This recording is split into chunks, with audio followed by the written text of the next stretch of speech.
सहनाववतु सहनौ भुनक्तु सह वीर्यं करवावहै तेजस्विनावधीतमस्तु मा विद्विषावहै। ओम शांति शांति शांति। वैदिक जीवन पद्धति की इस कक्षा में आप सभी दर्शकों का, श्रोताओं का हृदय की गहराइयों से हार्दिक स्वागत है, अभिनंदन है। वेदों में मन का स्वरूप, इस विषय में हमारी चर्चा चल रही है और बहुत ही सुंदर सुंदर वेद मंत्रों का उपदेश हम सुन रहे हैं। इस कल्याणी वेदवाणी के माध्यम से जो अपौरुषेय जिनको कहा जाता है, ऐसे इन वेदों का जो सार है, जो जीवन जीने का आधार है, ऐसे जीवन को हम बनाएं जैसे उस परम पिता, उस जगदाधार परमेश्वर ने हमको बनाया है। हम मूल में सात्विक, पवित्र और मन का, तन का और इस सारे संसार का जो उत्थान है, जो उत्कर्ष है, जो उन्नति है, उसको हम सदा धारण करने वाले बने और उस अनुष्ठान में तभी हम विजय प्राप्त कर सकते हैं। इस संसार के भोगों में, संसार की भौतिकता में, या ये कहें कि ये जो चकाचौंध है, इसमें हम अपने आप को विजयी तभी बना पाएंगे जब हमारा मन हमारे नियंत्रण में हो, हम अपने मन को शांत करने वाले हों, मन में हमारा परस्पर का जो व्यवहार है उसमें भी मन दूषित न होने वाला हो, हमारा मन कलुषित न होने वाला हो। हम पति पत्नी, भाई बहन, बेटा बेटी, माता पिता, गुरु आचार्य, जितने भी संबंध हम जीवन में जीते हैं, जिन संबंधों का हम निर्वहन करते हैं, उत्तरदायित्वों का हम पालन करते हैं, उनमें भी हम एक दूसरे से सीखने वाले बने। ऐसी चर्चा पिछली कक्षा में की गई थी और वहाँ पर पति भी एक संकल्प से युक्त होकर के पत्नी के लिए बोलता है कि तेरे आने से मेरा मन और भी पवित्र हो, तुझसे मैं बहुत कुछ सीखूं और मुझसे भी बहुत कुछ आपको मिलेगा। तो एक दूसरे से ये परस्पर जो भाव है, ये मन का जो संतोष है, वो वास्तव में हमारे लिए अत्यंत कल्याणकारी है। क्योंकि मन यदि हमारा प्रसन्न नहीं है, किसी व्यक्ति से प्रसन्न नहीं है, किसी वस्तु से प्रसन्न नहीं है, किसी स्थान से प्रसन्न नहीं है, तो कितना भी कोई कुछ कर ले, उसका कभी भी आनंद का, सुख का, जो उत्साह का स्वभाव नहीं मिल सकता है। हम उसकी प्रतिष्ठा के लिए वास्तव में जब सज्जनों की संगत में आते हैं, गुरुजनों की संगति में आते हैं, वेद उपनिषद दर्शनों की संगति में आते हैं, तो हमको जो ज्ञान मिलता है, साक्षात उन ऋषियों का जो हजारों हजारों लाखों लाखों वर्षों से जिन अनुभवों को उन्होंने जाना, समझा और हमारे लिए उपदेश ये किया है, हम उस संदेश को आत्मसात करें, उसको जीवन में उतारें। बहुत सुंदर चर्चा है। यजुर्वेद के 7वें अध्याय के 17वें मंत्रों को आपके समक्ष में रखता हूँ और बहुत ही सुंदर बात कही है कि हमारा ज्ञान वास्तव में हमारा जो मन है उसका नियमन करने वाला है, संयमन करने वाला है। प्रभु की उपासना से ही हम इस संसार की वासना से बच सकते हैं। तो यह वेद मंत्र जो क्योंकि संसार का कोई भी व्यक्ति दुखी नहीं होना चाहता है, कम से कम थोड़ा सा भी उसको ज्ञान है। केवल व्यक्ति की हम चर्चा ना करें, यदि हम किसी पशु पक्षी भी की चर्चा करते हैं, चींटी से लेकर हाथी की भी चर्चा करते हैं, तो कम से कम उनको इस बात का ज्ञान है कि हमको दुख किन वस्तुओं से मिलता है, कहाँ से हमको भय है, कहाँ से हमारे जीवन का नाश हो सकता है और कहाँ से हमारे जीवन का जो है उत्थान हो सकता है, जीवन की रक्षा हो सकती है। इतना ज्ञान तो परमात्मा ने उनको भी दिया है। तो हम अपने जीवन को, अपने इंद्रियों, अपने मन और ये संपूर्ण जो संसाधन ईश्वर ने दिया है, उसको हम जाने, उसके स्वरूप को जाने और समझें, उसको माने, कैसे उसको व्यवस्थित करना है, संयमित करना है, कैसे उसको अनुशासित करना है, उसको जान करके जब तक जीने का प्रयत्न नहीं करेंगे तब तक यह वास्तव में जीवन निरर्थक है, पशु के समान है। पशु से भी बदतर हो जाता है जब हमारा मन हमारे नियंत्रण में नहीं आता। हम चाहे भोग की बात करें, यदि हम भोग की भी बात करते हैं तो परमात्मा ने एक ऐसी व्यवस्था बनाई है कि पशु पक्षियों का जब जो है पेट भर जाता है तो उनको कुछ भी दो वो खाएँगे नहीं। यदि हम एक जो व्यवस्था है उस व्यवस्था में भी वो पूरा संयम रखते हैं। किसी भी प्रकार से अपने संयम को वो बाधित नहीं करते हैं। संतान उत्पत्ति की भी यदि हम चर्चा करें तो वो भोग विलास के लिए कभी भी यह जो एक प्रकृति का एक ये कहें कि नियम है, उस नियम का वो कभी अतिक्रमण नहीं करते हैं। लेकिन यदि मनुष्य का मन पाप से युक्त हो गया, मनुष्य का मन यदि वासना से युक्त हो गया, आसक्ति से युक्त हो गया, तो इसके लिए कोई बंधन नहीं है, क्योंकि स्वतंत्रः कर्ता, ये स्वतंत्र है कर्म करने में स्वतंत्रता है और फल पाने में परतंत्रता है। तो हम इसको जानें, समझें और जीने का प्रयत्न करें। बहुत सुंदर चर्चा कही है। मैं पहले वेद मंत्र लिखता हूँ, फिर आपके समक्ष रखता हूँ। ओम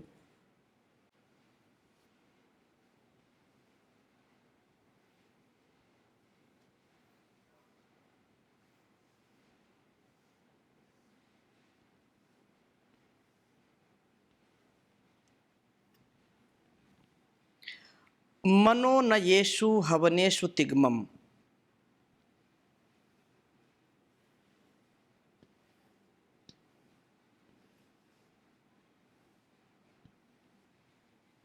मनो न येषु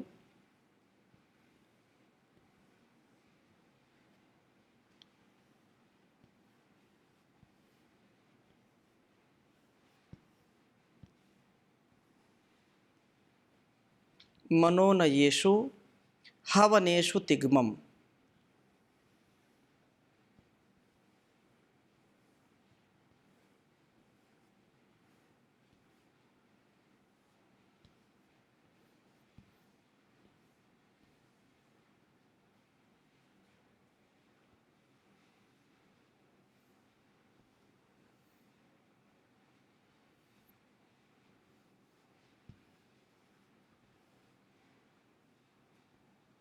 हवनेषु तिग्मम् विपः सच्या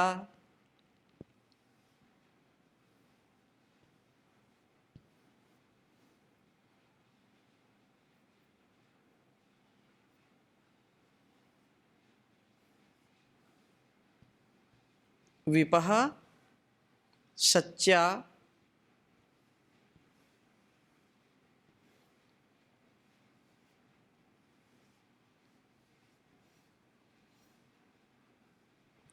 विपः सच्या वनुथो द्रवन्ता।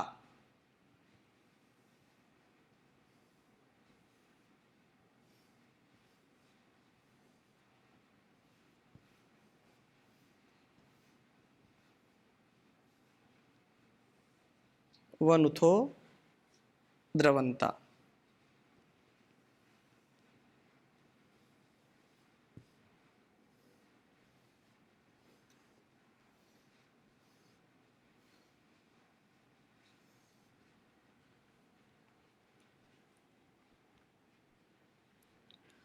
आ यह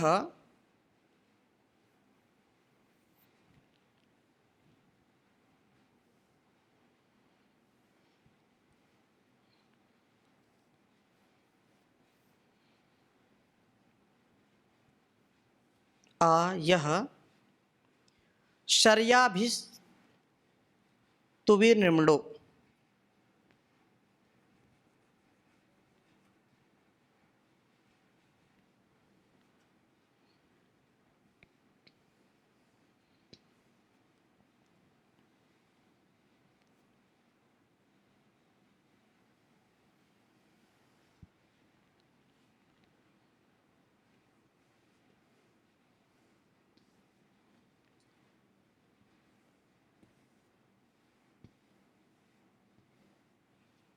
शर्याभिस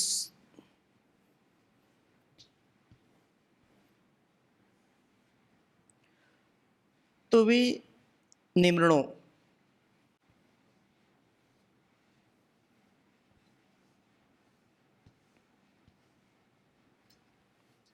शर्याभिस्तुवि निम्नो अस्या श्रेणीतादिशम्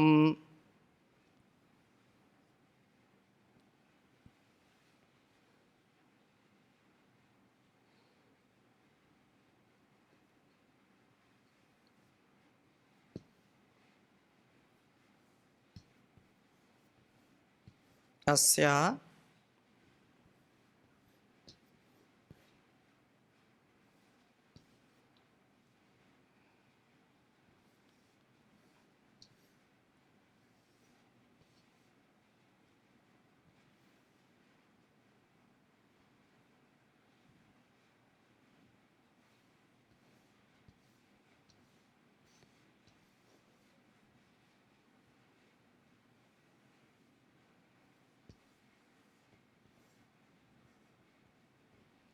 अस्या श्रेणीतादिशं भगस्तावेश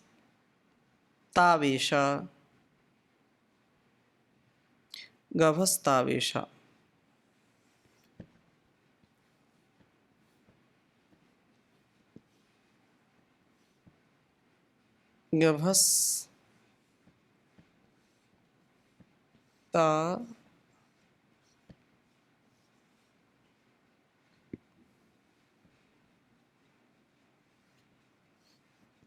गभस्तावेश भगस्तावेश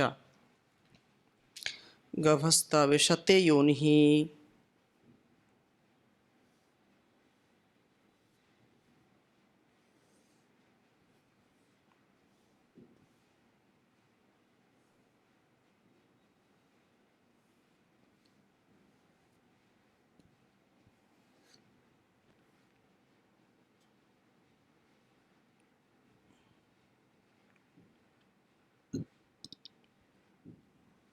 ते योनिः प्रजाः पाह्यपं मृष्टो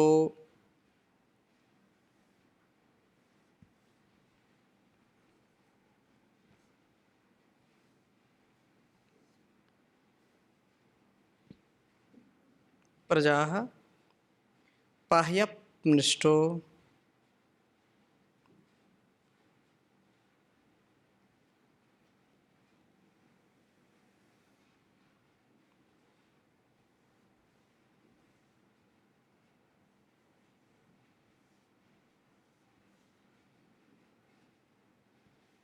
पाह्यपमृष्टो पाह्यपमृष्टो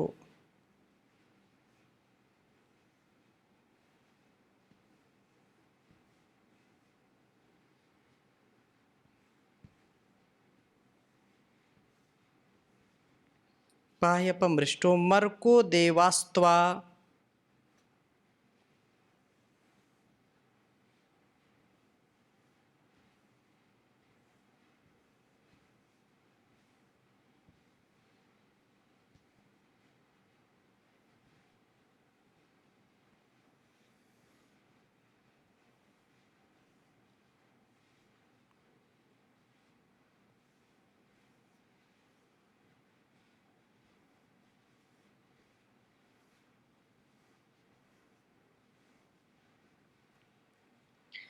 मंथिपाः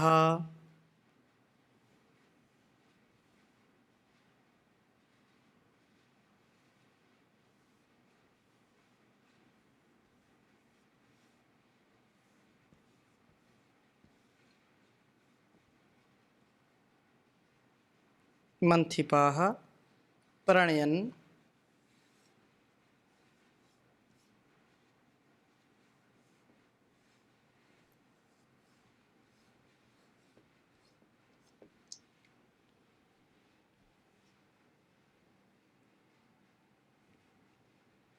प्रणयन् त्वनाधृष्टासि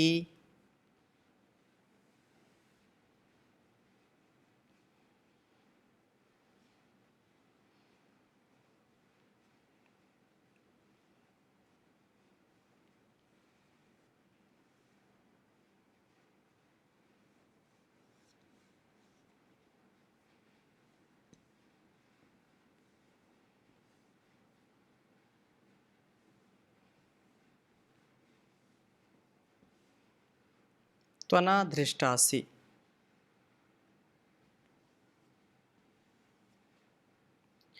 यजुर्वेद का 7वां अध्याय है और यह 17वां मंत्र है।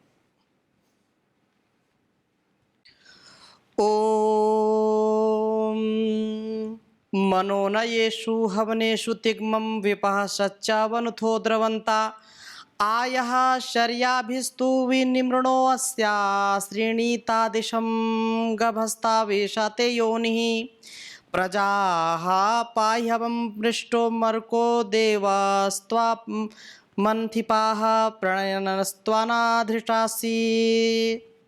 ओम मनोनयेषु हवनेषु तिग्मं विपः सच्चावनुथो द्रवन्ता आयः शर्याभिस्तु विनिमृणो अस्या श्रीणीतादिशं गभस्तावेशा ते योनिः प्रजाः पाह्यमपमृष्टो मर्को देवास्त्वा मंथिपाः प्रणयनत्वा दृष्टासि।